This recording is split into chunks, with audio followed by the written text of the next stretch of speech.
नमस्कार दोस्तों, स्वागत करता हूं आपका अपने YouTube चैनल पर। आज की इस वीडियो में हम देखेंगे कुछ महत्वपूर्ण प्रश्न जो कि आपके आने वाले TGT, PGT आर्ट एग्जाम के लिए बहुत ही सहायक होंगे। तो प्रारंभ करते हैं। मिट्टी के बर्तनों का आविष्कार किस काल में हुआ?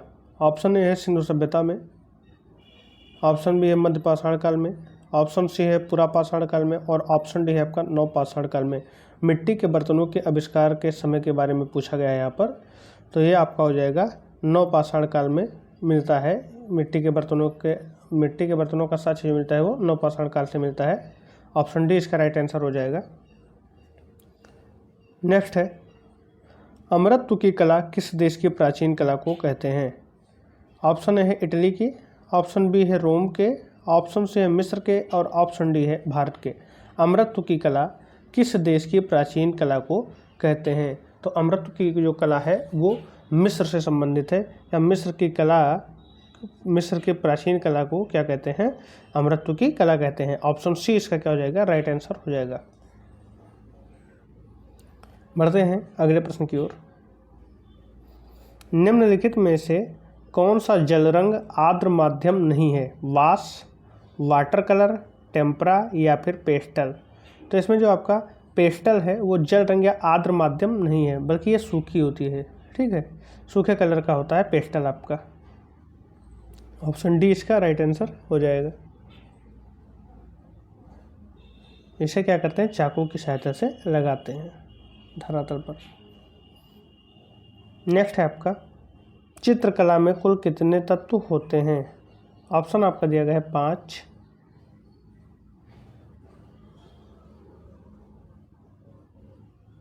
3, 6 या फिर 7। चित्रकला में तत्वों की संख्या कितनी होती है ये आपको बताना है। तो कुल मिलाकर 6 तत्व होते हैं। ऑप्शन सी इसका राइट आंसर हो जाएगा।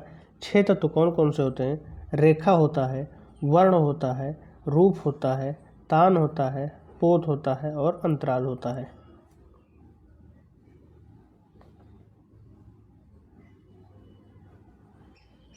बढ़ते हैं अगले प्रश्न की ओर। ओपेक किसे कहते हैं? पेस्टल को, पारदर्शी रंग को, अपारदर्शी रंग को या फिर आयल रंग को? ओपेक जो है वो किसे कहा जाता है? तो ओपेक है जो वो अपारदर्शी रंग को क्या कहते हैं? ओपेक कहते हैं। ऑप्शन सी इसका राइट आंसर हो जाएगा। ओपेक क्या होता है? अपारदर्शी रंग होता है। बढ़ते हैं अगले प्रश्न की ओर। किस कला में आकृतियों के चित्रण का निषेध किया गया है? विकल्प आपको दिया गया है रोमन कला में, गोथिक कला में, बाइजेंटाइन कला में या फिर ईसाई कला में? किस कला में आकृतियों के चित्रण का निषेध किया गया है? तो आकृतियों के जो चित्रण का निषेध है वो किस कला में किया गया है आपका? तो बाइजेंटाइन कला में आपका आकृतियों के चित्रण का निषेध किया गया था। नेक्स्ट है, पाल सेजा किस कला आंदोलन से संबंधित हैं? ऑप्शन ए है उत्तर प्रभाववाद, ऑप्शन बी है स्वच्छंदवाद, ऑप्शन सी है प्रभाववाद और ऑप्शन डी है नव प्रभाववाद। आपको बताना है कि पाल सेजा किस कला आंदोलन से संबंधित थे। पाल सेजा जी जो हैं वो उत्तर प्रभाववादी कला आंदोलन से संबंधित है, यानी ऑप्शन ए इसका क्या हो जाएगा? राइट आंसर हो जाएगा। उत्तर प्रभाववाद से पाल सेजा जी संबंधित हैं। नेक्स्ट है, मोटी एवं नटी मानव आकृति किस शैली की है? ऑप्शन ए है कोटा, ऑप्शन बी है देवगढ़, ऑप्शन सी है मेवाड़ और ऑप्शन डी है बसोहली। मोटी एवं नटी मानव आकृति जो है वो किस शैली से संबंधित है? तो इसका संबंध है मेवाड़ से। ऑप्शन सी इसका राइट आंसर हो जाएगा।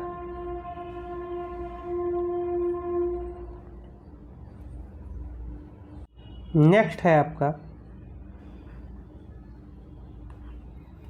पेस्टल रंगों के लिए उपयुक्त कागज कौन सा है?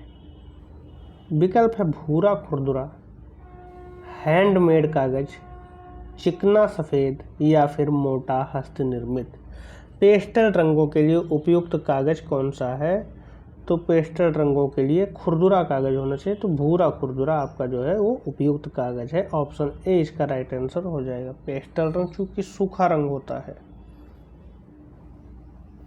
नेक्स्ट है, राजा दलीप सिंह कालीन रामायण पर आधारित 14 चित्र प्राप्त हुए। ये चित्र किस शैली के हैं? रामायण पर आधारित जो 14 चित्र प्राप्त हुए हैं दलीप सिंह के काल में, ये चित्र किस शैली के हैं? ऑप्शन ए आपको दिया गया है कांगड़ा के हैं, ऑप्शन बी नूरपुर के हैं, ऑप्शन सी आपका गुलेर के हैं और ऑप्शन डी है आपका गुलेर। ऑप्शन डी भी इसमें दिया गया। आप इसे बसोली कर लें।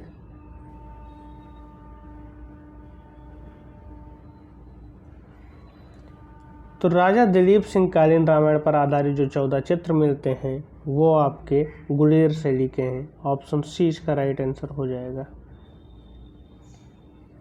नेक्स्ट है, कांगड़ा शैली के किस महाराजा ने तीरा सुजानपुर नगर बसाया? ऑप्शन ए है राजा संसार चंद्र, ऑप्शन बी है राजा घमंड चंद्र, ऑप्शन सी है राजा जयचंद्र और ऑप्शन डी है राजा सागर चंद्र। तीरा सुजानपुर नगर को किसने बसाया?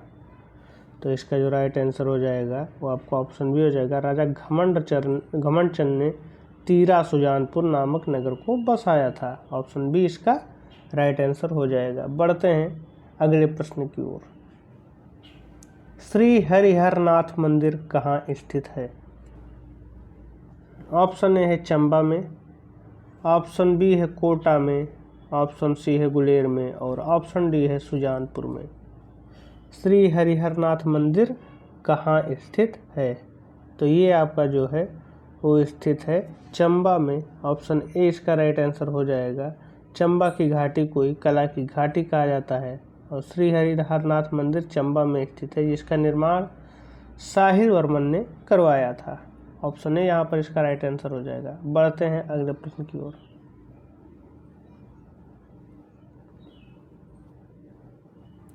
कुल्लू के शीश महल की दीवारों पर त्रिपुरा सुंदरी देवी का भित्ति चित्र किस कलाकार ने बनाया? कुल्लू के शीश महल की दीवारों पर त्रिपुरा सुंदरी देवी का भित्ति चित्र किसका? त्रिपुरा सुंदरी देवी का भित्ति चित्र कहाँ पर? कुल्लू के शीश महल की दीवारों पर किस कलाकार ने बनाया था इसे?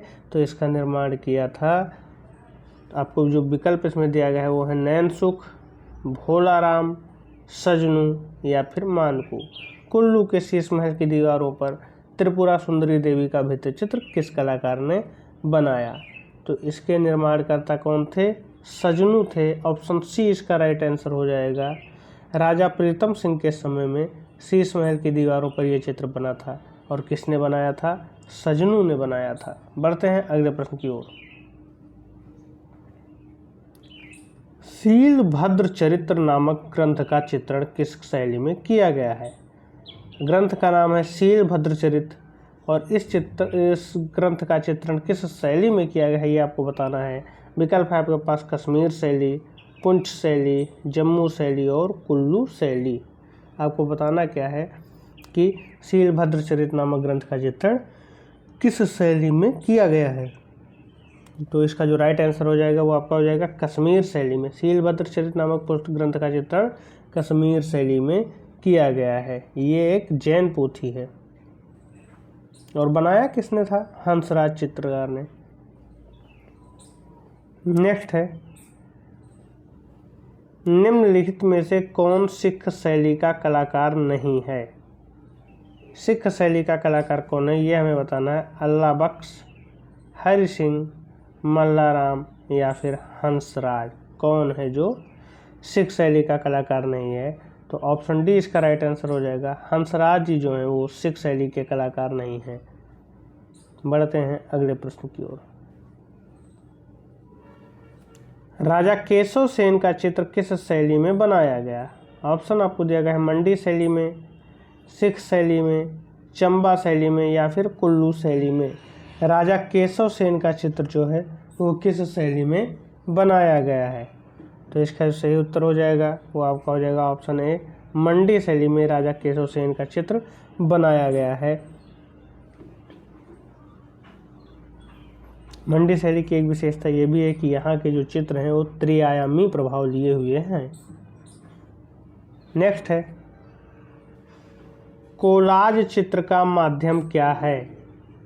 कोलाज चित्र का माध्यम क्या है? ऑप्शन ए है लकड़ी का टुकड़ा है, ऑप्शन बी है प्लास्टिक प्लेट है, ऑप्शन सी है धातु की छीलन है और ऑप्शन डी है कागज का कतरन है। तो कोलाज चित्र का जो माध्यम है वो आपका क्या है? कागज का कतरन। ऑप्शन डी इसका राइट आंसर हो जाएगा। नेक्स्ट है, रोड्स के द्वारा किन रंगों की दृश्यानुभूति होती है? रोड्स के द्वारा किन रंगों की दृश्यानुभूति होती है? विकल्प आपको दिया गया है हरा काला की, सफ़ेद काला की, नीला पीला की या फिर लाल पीला की। तो इसका जो राइट आंसर हो जाएगा वो आपका क्या हो जाएगा? सफ़ेद काला की। ऑप्शन बी इसका राइट आंसर हो जाएगा। रोड्स के द्वारा सफ़ेद काला रंगों की दृश्यानुभूति होती है। नेक्स्ट है आपका, वाश पेंटिंग की रंग योजना कैसी होती है? वाश पेंटिंग की रंग योजना कैसी होती है? ऑप्शन ए है चटक होती है, ऑप्शन बी है सफ़ेद होती है, ऑप्शन सी है धूमिल होती है और ऑप्शन डी है काला होती है। वाश पेंटिंग की रंग योजना जो है वो कैसी होती है? तो ये आपकी धूमिल होती है। भारत में वाश पेंटिंग की शुरुआत कहाँ से होती है? तो बंगाल से जैसे होती है और ये योजना के रंग योजना यहाँ कैसी होती है? धूमिल होती है।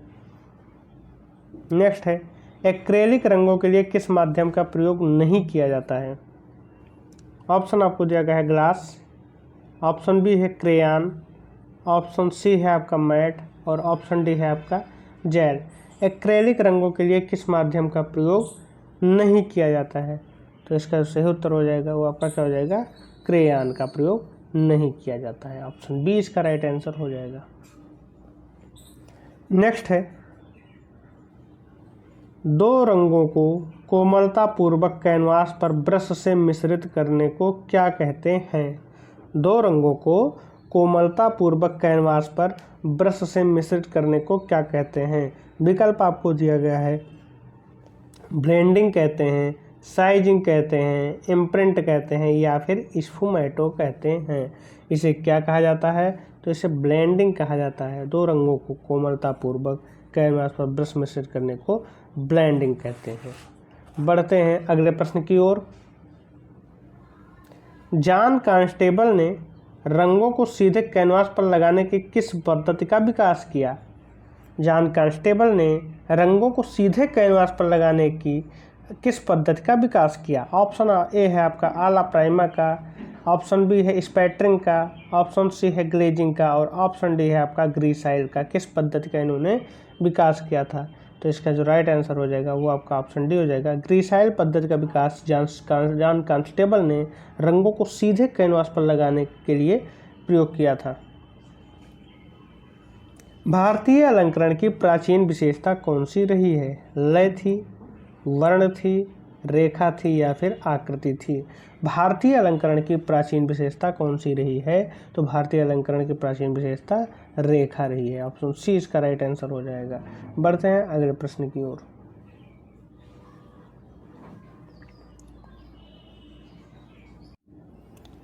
उत्तर मध्य क्षेत्र सांस्कृतिक केंद्र स्थित है आपका। ऑप्शन ए है नागपुर में, ऑप्शन बी है उदयपुर में, ऑप्शन सी है प्रयागराज में और ऑप्शन डी है पटियाला में। उत्तर मध्य क्षेत्र सांस्कृतिक केंद्र कहाँ स्थित है? तो ये आपका स्थित है प्रयागराज में। ऑप्शन सी इसका राइट आंसर हो जाएगा। प्रयागराज में आपका उत्तर मध्य क्षेत्र सांस्कृतिक केंद्र स्थित है। बढ़ते हैं अगले प्रश्न की ओर। राष्ट्रीय कला संग्रहालय किस शहर में स्थित है? ऑप्शन ए है मुंबई में है, ऑप्शन बी है बड़ौदा में है, ऑप्शन सी है कोलकाता में है और ऑप्शन डी है नई दिल्ली में। राष्ट्रीय कला संग्रहालय की बात यहाँ पर हो रही है, तो राष्ट्रीय कला संग्रहालय कहाँ है आपका? नई दिल्ली में स्थित है। ऑप्शन डी इसका क्या हो जाएगा? सही उत्तर हो जाएगा। बढ़ते नेक्स्ट क्वेश्चन है आपका कि किसी ठोस घन की कितनी कोर होती है? ऑप्शन है 4, 6, 8 या फिर 9। आइए हम देख लेते हैं। ये आपका घन हो गया, कोर मतलब होते हैं किनारे, तो किनारे 1 हो गए, 2 हो गए, 3 हो गए, 4 हो गए, 5 हो गए, 6 हो गए, 7 हो गए, 8 हो गए, 9 हो गए, 10 हो गए, 11 हो गए, 12 हो गए, कुल 12 कोर होते हैं। ठीक, तो यहाँ पर दिए गए विकल्पों में आपको 12 नहीं मिल रहा है, इससे सारे विकल्प गलत हैं। अगर कोरों की बात करें तो 12 कोर होते हैं। फलकों की अगर हम बात करें तो 1 फलक, 2 फलक, 3 फलक, 4 फलक, 5 फलक, 6 फलक, 6 फलक होते हैं।